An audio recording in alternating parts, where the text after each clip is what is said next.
सावन माह में शिवलिंग पर भूलकर भी ना चढ़ाएं यह 11 चीजें, वरना पानी की तरह बह जाएगा पैसा। हिंदू धर्म में सावन माह का विशेष महत्व माना जाता है। वैदिक पंचांग के अनुसार सावन महीने की शुरुआत सोमवार 22 जुलाई से हो चुकी है और इसका समापन 19 अगस्त सोमवार के दिन ही होगा।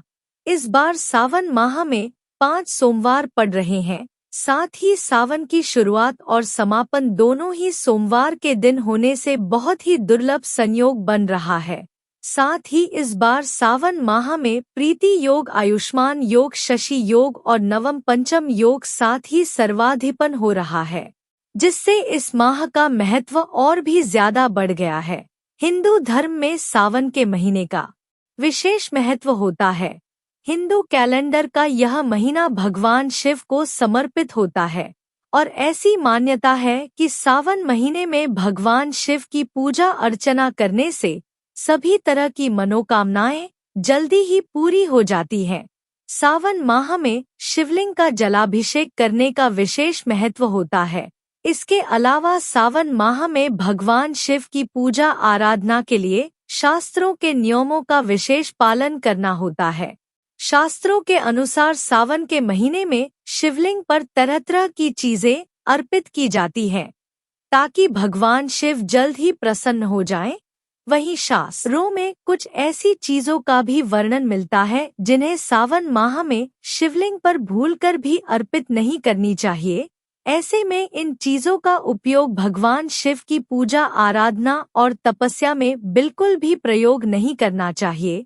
इस वीडियो में हम जानेंगे कि सावन माह का हिंदू धर्म में क्या महत्व है और सावन माह में शिवलिंग पर कौन सी चीजें बिल्कुल भी अर्पित नहीं करनी चाहिए। लेकिन उससे पहले अगर आप भी चाहते हैं कि भगवान भोलेनाथ जी का आशीर्वाद सदैव आप सभी पर बना रहे, तो इस वीडियो को एक लाइक करें और चैनल को सब्सक्राइब कर ले और कमेंट बॉक्स में सच्चे दिल से हर हर महादेव जरूर लिखें। तो चलिए सबसे पहले जानते हैं कि हिंदू धर्म में सावन माह का महत्व क्या है। सावन माह का हिंदू धर्म में विशेष महत्व माना जाता है। सावन महीने में ही भगवान शिव के निमित्त कांवड़ भी लाई जाती है, जिसे सावन महीने की शिवरात्रि के दिन उचित विधि विधान से भगवान शिव जी के मंदिर में अर्पित किया जाता है।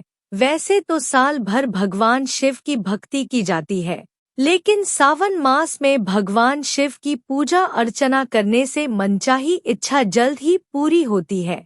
साथ ही सावन माह में नित्य रूप से शिवलिंग पर जल अर्पित करना चाहिए। शिवलिंग पर जल चढ़ाने से विशेष फलों की प्राप्ति होती है।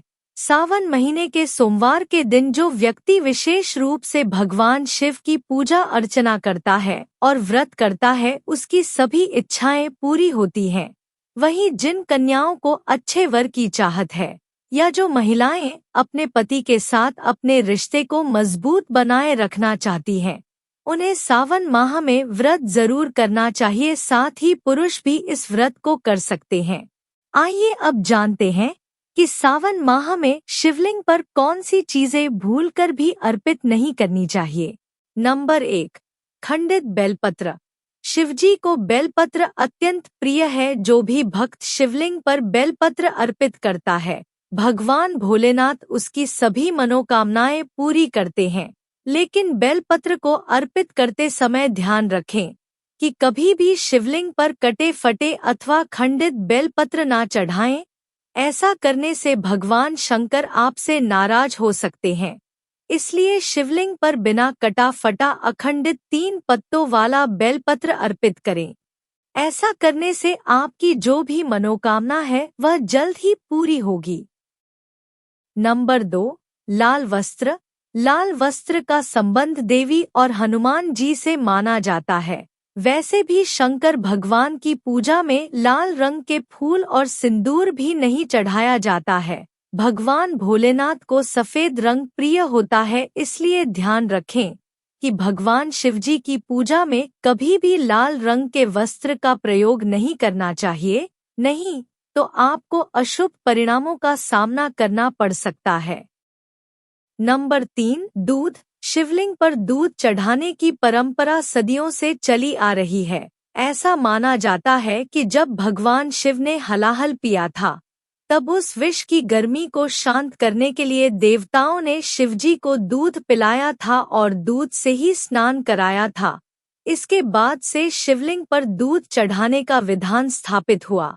लेकिन शिवलिंग पर कभी भी उबला हुआ दूध या फिर पानी मिलाया वह दूध नहीं चढ़ाना चाहिए और न ही शिवलिंग पर कभी पैकेट वाला दूध चढ़ाना चाहिए। नंबर 4, तुलसी दल। हिंदू धर्म में तुलसी के पौधे को बहुत ही पवित्र माना गया है और पूजा अनुष्ठान में तुलसी के पत्तों को चढ़ाने की परंपरा है। भगवान विष्णु, भगवान कृष्ण और हनुमान जी की उपासना बिना तुलसी दल के पूर्ण नहीं मानी जाती है, लेकिन भगवान शिव की पूजा में तुलसी दल का उपयोग वर्जित माना गया है। पौराणिक मान्यता के अनुसार भगवान शिव ने तुलसी के पति असुर जालंधर का वध किया था, इसलिए उन्होंने स्वयं भगवान शिव को अपने अलौकिक और दैवीय गुणों वाले पत्तों से वंचित कर दिया। इसलिए भगवान शिव को तुलसी दल अर्पित नहीं किया जाता है। नंबर 5, केतकी का फूल। शिवलिंग पर केतकी के फूल को चढ़ाना वर्जित माना गया है। शिवपुराण की कथा के अनुसार केतकी फूल ने ब्रह्मा जी के झूठ में साथ दिया था, जिससे रुष्ट होकर भगवान भोलेनाथ ने केतकी के फूल को श्राप दिया और कहा कि शिवलिंग पर कभी केतकी के फूल को अर्पित नहीं किया जाएगा। इसी श्राप के बाद से शिव को केतकी के फूल अर्पित किया जाना अशुभ माना जाता है। नंबर 6, हल्दी। शिव जी को कभी भी हल्दी नहीं चढ़ाना चाहिए, क्योंकि हल्दी को स्त्री से संबंधित माना गया है और शिवलिंग पुरुषत्व का प्रतीक है। ऐसे में शिव जी की पूजा में हल्दी का उपयोग करने से पूजा का फल नहीं मिलता है। इसी वजह से शिवलिंग पर हल्दी नहीं चढ़ाई जाती है। यह भी मान्यता है कि हल्दी की तासीर गर्म होने के कारण इसे शिवलिंग पर चढ़ाना वर्जित माना जाता है। इसलिए शिवलिंग पर ठंडी वस्तुएं जैसे बेलपत्र, भांग, गंगाजल, चंदन, कच्चा दूध चढ़ाया जाता है। नंबर 7, नारियल। भगवान शिव को नारियल चढ़ाया तो जाता है, लेकिन कभी भी नारियल के पानी से भगवान शिव का अभिषेक नहीं किया जाता है। कहा जाता है कि ऐसा करने से भगवान शिव नाराज हो जाते हैं और इसके साथ ही धन की हानि भी होती है। नंबर 8, शंख से जल अभिषेक। भगवान शिव की पूजा में कभी भी शंख का प्रयोग नहीं किया जाता है। मान्यता है कि दैत्य शंखचूर के अत्याचारों से देवता परेशान थे। भगवान शंकर ने दैत्य शंखचूर का वध किया था, जिसके बाद उसका शरीर भस्म हो गया। उस भस्म शंख की उत्पत्ति हुई थी। शिवजी ने शंखचूर का वध किया था, इसलिए कभी भी शंख से शिवजी को जल अर्पित नहीं किया जाता है। नंबर 9, कुमकुम या सिंदूर। सुहागिन स्त्रियां अपने पति की लंबी आयु और स्वस्थ जीवन की कामना हेतु अपनी मांग में सिंदूर लगाती हैं और भगवान को भी अर्पित करती हैं। लेकिन शिव तो विनाशक हैं, यही वजह है कि सिंदूर से भगवान शिव की सेवा करना अशुभ माना जाता है। नंबर 10, तिल। कई लोग जल या दूध अर्पित करते वक्त उसमें काले तिल मिलाकर अर्पित करते हैं। तिल को भगवान विष्णु के मैल से उत्पन्न हुआ माना जाता है और इसे शनिदेव एवं पितरों को ही अर्पित किया जाता है। इसलिए तिल को भगवान शिव को अर्पित नहीं किया जाता है।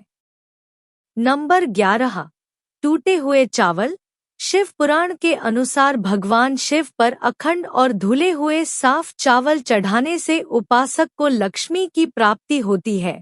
साथ ही टूटा हुआ चावल अपूर्ण और अशुद्ध माना गया, इसलिए यह शिवजी को नहीं चढ़ता है। शिवजी के ऊपर भक्ति भाव से एक वस्त्र चढ़ाकर उसके ऊपर चावल रखकर समर्पित करना और भी उत्तम माना गया है। मित्रों, अगर जानकारी अच्छी लगी तो वीडियो को एक लाइक करके चैनल को सब्सक्राइब करें और कमेंट बॉक्स में हर हर महादेव जरूर लिखें। धन्यवाद।